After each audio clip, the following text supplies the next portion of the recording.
Hello students, how are you all? I hope you all are fit and fine. I am Aarti Jain and I welcome you all to my YouTube channel. Now restart. Students, हमने class 9th का structure of atoms chapter start किया हुआ है, जिसकी previous video में हमने various atomic particles की discovery के बारे में पढ़ा था, किन किन साइंटिस्ट ने उनकी डिस्कवरी करी और कैसे करी। आई होप आप सब लोगों ने उसका अच्छे से रिवीजन किया होगा। आज हम उसी चैप्टर को कंटिन्यू करेंगे और उसका लास्ट टॉपिक पढ़ेंगे आइसोटोप्स एंड आइसोबार्स को। ठीक है बच्चों, और इस चैप्टर को हम लोग आज एंड करेंगे। आई होप आप सब लोगों ने उसकी अच्छे से रिवीजन भी की होगी। जिन भी बच्चों ने मेरी वो वीडियो नहीं देखी है तो डिस्क्रिप्शन में आपको लिंक दे दिया जाएगा, आप प्लीज उस लिंक को क्लिक कीजिए और उन वीडियोस को जरूर देखें। और अगर आपको मेरे पढ़ाने से जरा सी भी कोई हेल्प मिलती है तो मेरे चैनल को लाइक शेयर सब्सक्राइब जरूर करें। तो चलिए बच्चों, जल्दी से रीस्टार्ट करते हैं अपने स्ट्रक्चर ऑफ एटम्स की जर्नी को आज के टॉपिक आइसोटोप्स एंड आइसोबार्स के साथ। आइसोटोप्स क्या होते हैं? कुछ एलिमेंट्स के एटम्स ऐसे होते हैं जिनका एटॉमिक नंबर तो सेम होता है। एटॉमिक नंबर का मतलब नंबर ऑफ प्रोटॉन्स सेम होते हैं, लेकिन उनका मास नंबर डिफरेंट होता है। समझ में आई बात? आइसोटोप्स के अंदर आपकी क्या चीज होती है? नंबर ऑफ प्रोटॉन्स बच्चों सेम रहता है, या हम कह सकते हैं एक तरीके से कि एटॉमिक नंबर सेम रहता है एक ही एलिमेंट के अलग अलग एटम्स का। ठीक है, लेकिन उनका मास नंबर क्या होता है? डिफरेंट होता है। मास नंबर होता है डिफरेंट। कैसे अगर हम इसका एग्जाम्पल करें तो उसके अंदर आता है हाइड्रोजन के वेरियस एटम्स, जिसमें पहला है आपका 1H1, दूसरा है 2H1 and the third one is 3H1।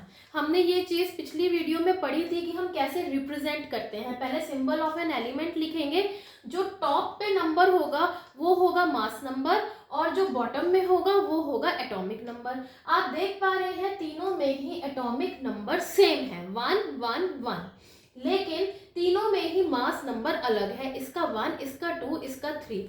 इसको हम बोलते हैं प्रोटियम। ठीक है, जिसका मास नंबर 2 है उसको बोलते हैं ड्यूटेरियम, और जिसका मास नंबर 3 है उसको हम बोलते हैं बच्चों ट्रिटियम। ठीक है, ये चीज समझ में आ गई। अब इनका मास नंबर अलग क्यों है ना, या फिर एटॉमिक नंबर सेम है? एटॉमिक नंबर तो सेम है, ये बात तो समझ में आ गई, क्योंकि नंबर ऑफ प्रोटॉन सेम है। मास नंबर इसलिए अलग है क्योंकि नंबर ऑफ न्यूट्रॉन्स अलग अलग होंगे। समझ में आ गई बात? अगर मैं सब एटॉमिक पार्टिकल्स की बात करूं इसके अंदर, ठीक है, पहले डेफिनेशन लिख लेते हैं हम लोग। आइसोटोप्स की क्या डेफिनेशन होगी? अगर मैं आइसोटोप्स की डेफिनेशन लिखती हूं तो हम लिख सकते हैं एटम्स ऑफ सेम एलिमेंट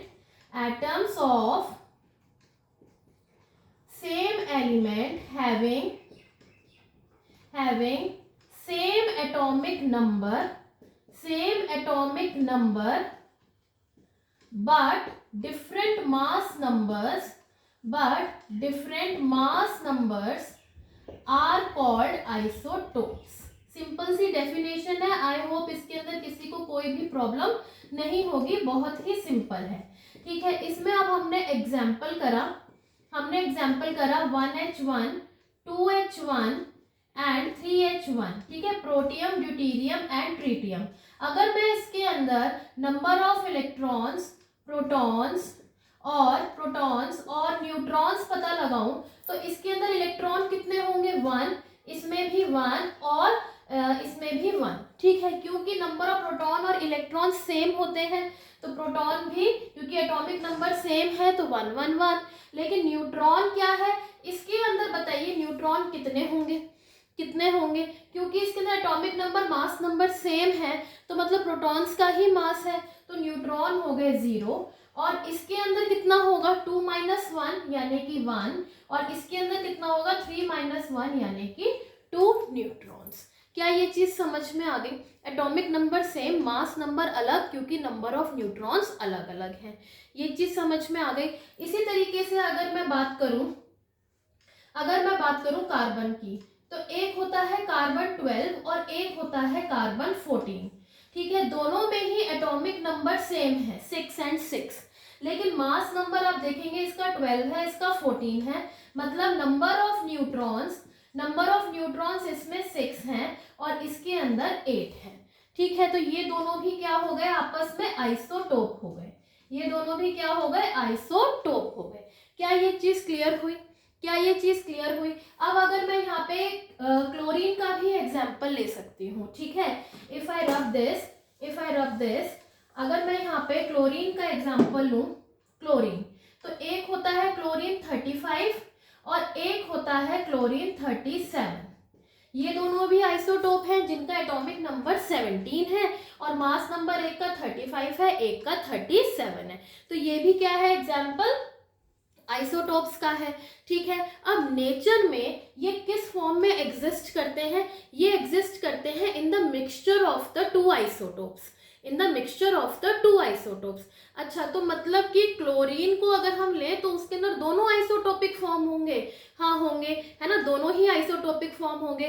तो उसका मास हम क्या लेंगे, 35U लेंगे कि 37 लेंगे? उस केस में बच्चों हम लोग लेंगे इनका एवरेज मास। क्या लेंगे हम लोग? एवरेज मास लेंगे। ठीक है, अब इसके लिए हमें एवरेज मास को कैलकुलेट करना पड़ेगा, जिसके लिए हमें इसका परसेंटेज पता होना चाहिए, ये नेचर में कितने परसेंटेज में एग्जिस्ट करते हैं। तो इनकी रेशो होती है 3:1 की। क्या रेशो होती है बच्चों? 3:1 की, यानी कि जो 35 वाला क्लोरीन है, क्लोरीन 35 वो एग्जिस्ट करता है और 37 क्लोरीन ये एग्जिस्ट करते हैं 3:1 की रेशो में। यानी कि क्लोरीन 35 का रेशो परसेंटेज अगर हम कहें तो 75% ये, ठीक है, और ये हो गया हमारा 25%। यही बात है 3:1 की रेशो की, ये 75%, ये 25%। अब अगर मैं एवरेज मास निकालूं, ठीक है, इसका मैंने आपको कहा ये होता है आपका 75% और ये होता है 25%। ठीक है, अब एवरेज मास कैसे निकलेगा? पहले 35 वाला लिया, उसका 75%, ठीक है, और ऐड कर दिया हमने 37 वाला, उसका 25%। अगर मैं 25 के टेबल से काटूं इसे, तो ये हो जाएगा इस तरीके से। ये हो गया हमारा 105/4 plus 37/4 which comes out to be 142/4, that is 35.5U। यानी कि average mass calculated is 35.5U। क्या ये चीज समझ में आ गई? एवरेज मास हमने कैसे निकाला? ठीक है, अब अगर मैम हम एक क्लोरीन के एटम का मास भी 35.5U होगा, क्या इसका मतलब ये है? नहीं, क्लोरीन के एक एटम का मास 35.5U नहीं हो सकता, फ्रैक्शन में नहीं हो सकता। इसका मतलब सिर्फ इतना है कि अगर हम कुछ अमाउंट का क्लोरीन उठाते हैं, कुछ अमाउंट का हमने क्लोरीन उठाया, तो उसका जो एवरेज, क्योंकि उसके अंदर दोनों आइसोटोप फॉर्म्स का मिक्सचर है, तो इसीलिए उसका एवरेज मास 35.5U होगा, एटम का नहीं। क्या ये चीज क्लियर हो गई? आइसोटोप्स क्लियर हो गए। इसके अंदर आइसोटोप्स की एक प्रॉपर्टी है कि isotopes have similar chemical properties. इनकी केमिकल प्रॉपर्टीज सिमिलर रहती है, but they have different physical properties. लेकिन फिजिकल प्रॉपर्टीज इनकी डिफरेंट रहती हैं, different physical properties. Got it students? ये चीज आपको समझ में आ गई? ऑलराइट, ये चीज समझ में आ गई आप लोगों को? आइसोटोप्स क्लियर है। अब इनकी एप्लीकेशंस कि ये आइसोटोप्स हमारे डेली लाइफ सिचुएशन में कैसे यूजफुल हैं। तो write down the heading applications of isotopes. ठीक है, आइसोटोप्स की एप्लीकेशन। तो सबसे पहले तो ये कहाँ यूज होता है? Applications. Alright, first is application में फर्स्ट है आइसोटोप ऑफ यूरेनियम। यूरेनियम आप सब लोगों को पता ही होगा, है ना, एक रेडियो एक्टिव एलिमेंट है uranium. Isotope of uranium is used as a fuel. ये एक फ्यूल की तरह यूज होता है, in a nuclear reactor. Nuclear reactor में फ्यूल की तरह ये यूज होता है क्योंकि ये एक रेडियो एक्टिव आइसोटोप है। ठीक है, दूसरी चीज आता है कि आइसोटोप ऑफ कोबाल्ट, अगर हम कोबाल्ट के आइसोटोप की बात करें, ठीक है, is used in the treatment of cancer. ये एक बहुत बड़ी खोज थी हमारे साइंटिस्ट की, ठीक है, is used in the treatment of cancer, कि कैंसर की ट्रीटमेंट में कोबाल्ट के आइसोटोप्स का यूज होता है। ये आपके एमसीक्यूज में जरूर आ सकता है क्वेश्चन। ठीक है, थर्ड है आपका आइसोटोप्स ऑफ आयोडीन।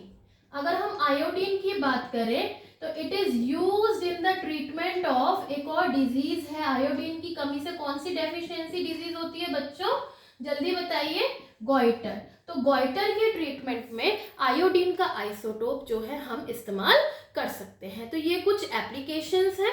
ठीक है, आई होप आपको सबको अच्छे से क्लियर हो गया होगा। अब हमारा आज का लास्ट टॉपिक है आइसोबार्स, और फिर इस चैप्टर को हम लोग फिनिश करेंगे।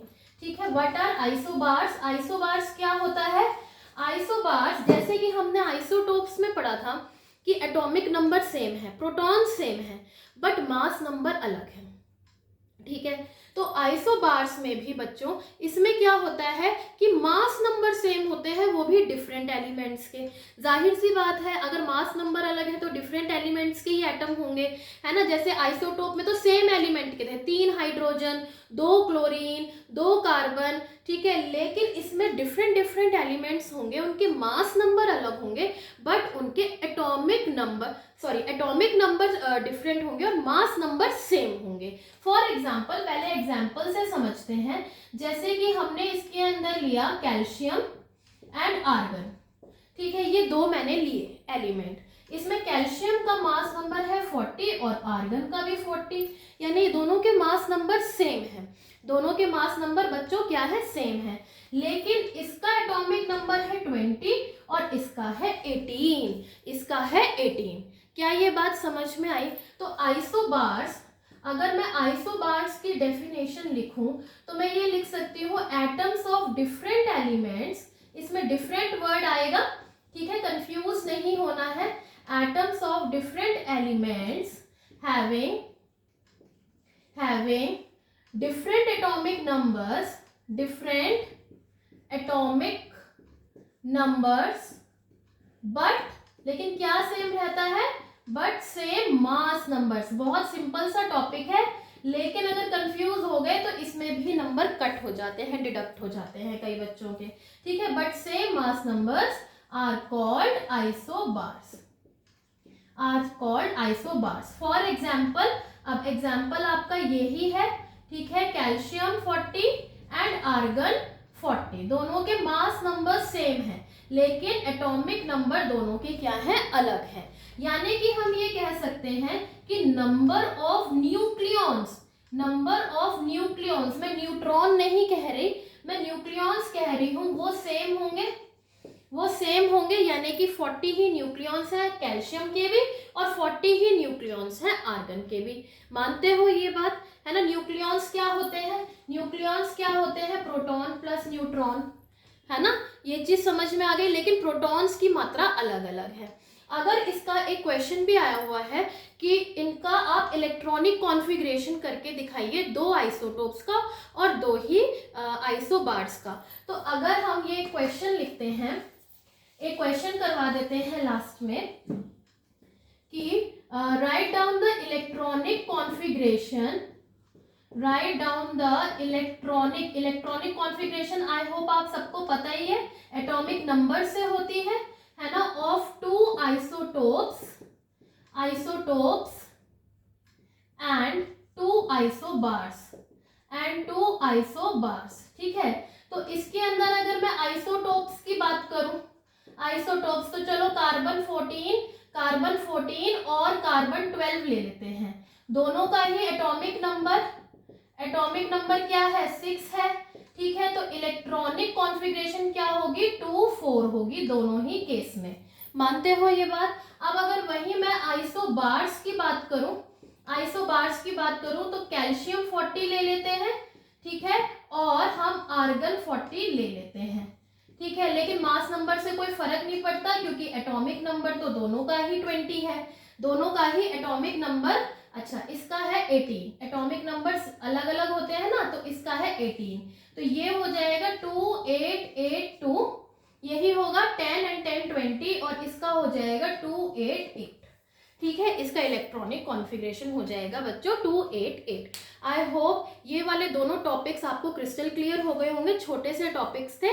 ठीक है, तो मिलते हैं आपसे अगले वीडियो सेशन में एक नए टॉपिक के साथ। अगर कोई क्वेरी आती है स्ट्रक्चर ऑफ एटम को लेके, please do let me know in my comment section. ठीक है बच्चों, और मिलते हैं आपसे अगले वीडियो सेशन में। तब तक के लिए खुश रहिए, स्वस्थ रहिए, मस्त रहिए और पढ़ते रहिए। Bye bye students.